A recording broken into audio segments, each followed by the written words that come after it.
আরো জোরে বলেন আল্লাহু আকবার। ওলির দরকার আছে না নাই? ওলি লাগবে কি লাগবে না? ভাবেন আপনার কারণে বৃষ্টি হয়? কখনোই না। এই যে বুড়া আঙ্গুল, আমাদের কারণে বৃষ্টি হয় না, ওলিদের কারণে বৃষ্টি হয়। ওলিদের কারণে শস্য হয়, ওলিদের কারণে গাছে ফল হয়, ওলিদের কারণে জমিনে শস্য হয়, ওলিদের কারণে আল্লাহ আমাদেরকে রিজিক পাঠায়।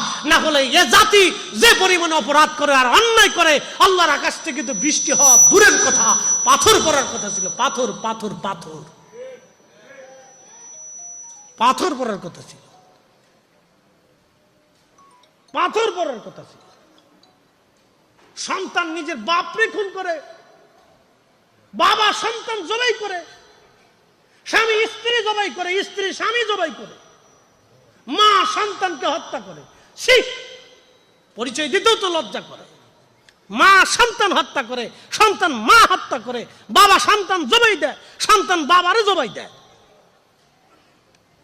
এত ওয়াজ হচ্ছে, এত নসিহত হচ্ছে, এত মসজিদ, লক্ষ লক্ষ মসজিদে দাঁড়াইয়া দাঁড়াইয়া খতিব সাহেবরা প্রত্যেক জুমাতে ওয়াজ করে, তারপরে জাতির হুঁশ হয় না।